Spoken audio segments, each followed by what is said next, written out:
குண்டலினி யோகம் குடும்பத்துக்கு எந்த வகையிலே உதவி செய்கிறது என்பது அடுத்த கேள்வி.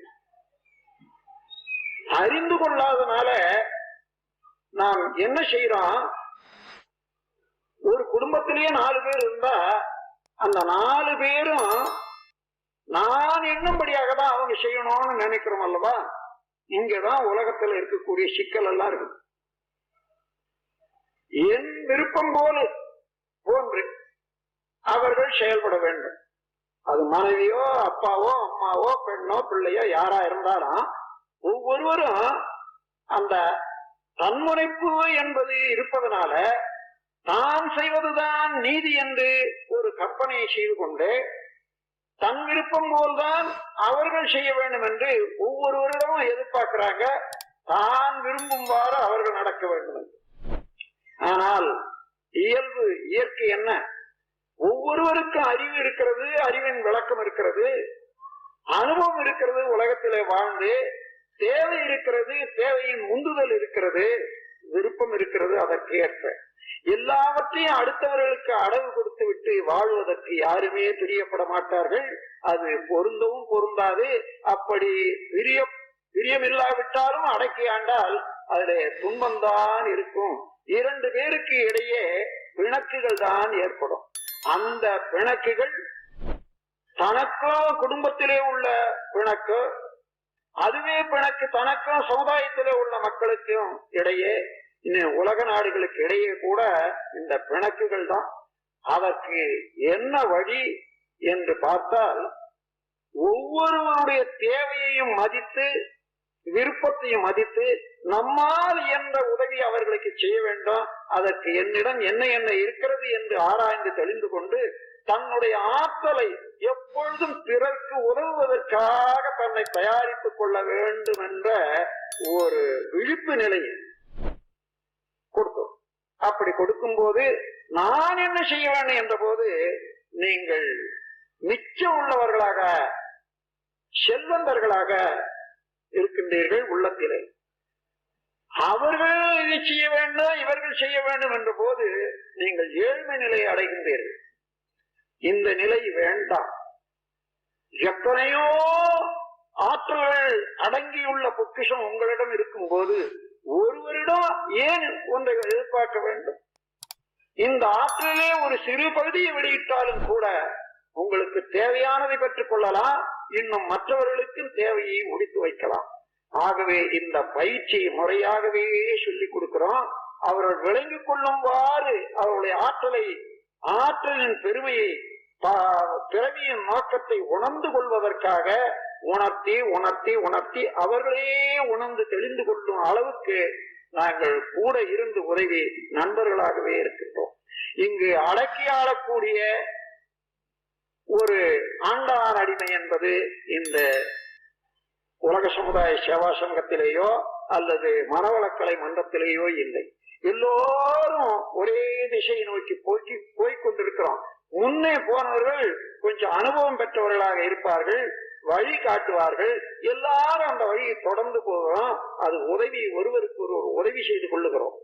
உதவி செய்து கொள்ளுதல் என்பது ஈகை. பிறருக்கு துன்பம் செய்யக்கூடாது, இசைப்பட வாழ வேண்டும் என்பது ஒழுக்கம். ஒழுக்கம் ஈகை என்ற இரண்டையும் வைத்துக் கொண்டு இந்த உலகு எனக்கு அளித்து வரக்கூடிய நன்மைக்காக என்னுடைய ஆற்றலை உலகுக்கு எப்பொழுதும் சேவையாக செய்து வர வேண்டும் என்ற எண்ணத்தை கடமை உணர்வாக ஆக்கி ஒழுக்கம், கடமை, ஈகை என்ற 3 அடிப்படையிலே வாழ்க்கை நெறியை வகுத்துக் கொண்டு ஒவ்வொருவரும் அவரவர்களாக தெளிந்த வாழ்வை பின்பற்றி வாழ வேண்டும் என்ற ஒரு தெளிவிலே கொண்டு வரும்போது கணவன் மனைவி உறவிலே மனிதனுக்கு இருக்கக்கூடிய ஒரு பெருமை, ஒரு மதிப்பு, அதை உணர்த்தி அந்த உறவு சரியாக இருந்தால்தான் பிறக்கக்கூடிய குழந்தைகள் எல்லாம் நல்ல குழந்தைகளாக இருக்க முடியும். இவர்கள் உறவிலே பிணக்குகளை ஏற்படுத்தி கொண்டு ஒரு நல்ல குழந்தையை, சொற்படி நடக்கக்கூடிய குழந்தையை எதிர்பார்த்தால் எப்படி முடியாது? இங்கே எந்த சாயத்திலே ஏற்றிய நூலை வைத்து சேலை செய்தார்களோ அந்த சேலையும் அதே கலரா தானே இருக்கும். நான் எப்படி ஒன்னாலும் இருந்து போவேன், இருந்து விட்டேன், என் பிள்ளை இப்படிதான் இருக்கணும்னு எண்ணினா முடியாது.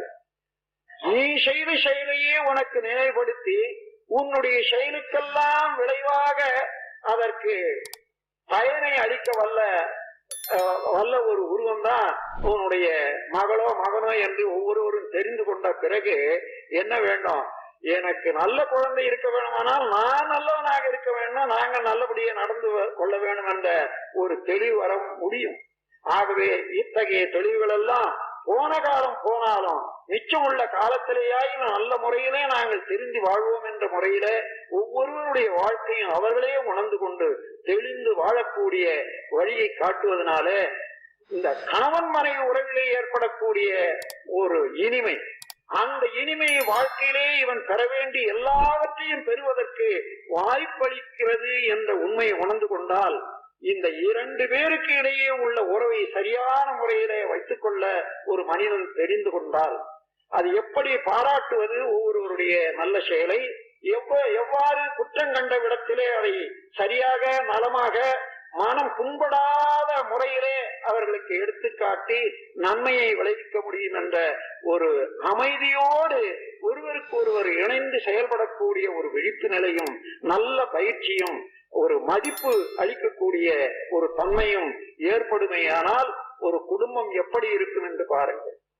எடுத்ததுக்கெல்லாம் நீ செய்து தவறு, அப்படி செய்யாதே இப்படி செய்யாதே என்று சொல்லிக் கொண்டிருப்பது போக அவரவர்களுக்கு அறிவு இருக்கிறது என்று ஒப்புக்கொண்டு அவர்கள் செய்த செயலிலே பின்னாலே ஏதேனும் தவறு இருந்தால் அது நல்ல முறையிலே எடுத்துக்காட்டி மேலும் மேலும் அன்பை வளர்த்துக் கொள்வதற்கு உரிய ஒரு நல்லதோர் பயிற்சியாக குண்டலினி யோகம் அமைவதனால குடும்பத்துக்கு ஒரு நல்ல ஒரு விளக்கு, ஒளி விளக்கு, உள் விளக்கு, அது அறிவு விளக்கு என்று கூறி இந்த விளக்கு எல்லா குடும்பங்கள்லையும் எரிய வேண்டும், அது ஒளி தர வேண்டும். தனி மனிதனுக்கும் சமுதாயத்துக்கும் உலகுக்கும் அமைதி ஏற்பட வேண்டும் என்ற ஒரு நல்ல விருப்பத்தோடு ஆரம்பிக்கப்பட்ட சங்கம் உலக சமுதாய சேவா சங்கம். அதிலே போதித்து வரக்கூடிய இந்த குண்டலினி யோகத்துக்கு தமிழ்ல மனவளக்கலை என்ற பெயரை கொடுத்திருக்கிறேன். அது எல்லாரும் நீங்க விரும்புவீர்கள் என்று நான் எண்ணுகின்றேன். ஆகவே இந்த மனவளக்கலையை அனைவரும் எளிதாக பயிலலாம், எளிதாக பின்பற்றலாம். பின்பற்றி எல்லோரும் இன்பமும் மகிழ்ச்சியும் அமைதியும் பெற்று உடல் நலம், நீளாயுள், நிறை செல்வம், உயர்ப்புகள், விஞ்ஞானம் இவற்றில் ஓங்கி சிறப்பாக வாழ வேண்டும் என்று எல்லாம் உள்ள இறைவனோடு மனதை இணைத்துக் கொண்டு உள்ளங்குளிர உங்கள் அனைவரையும் வாழ்த்தி உரை முடிக்கிறேன். வாழ்க வளம். வணக்கம் அன்பர்களே, வாழ்க வையகம், வாழ்க வளமுடன். வேதாத்திரிய சேனலோடு இணைந்து கொள்ளுங்கள். உங்கள் உடல் நலம், மனவளம், உயிர் வளம் பெருக்கிக் கொள்ளுங்கள். உங்கள் வாழ்க்கையையும் பொருளாதாரத்தையும் உயர்த்திக் கொள்வதற்கான வழிகள் இங்கே சொல்லப்படுகின்றன. இன்றே சப்ஸ்கிரைப் செய்து கொள்ளுங்கள். வாழ்க வளமுடன்.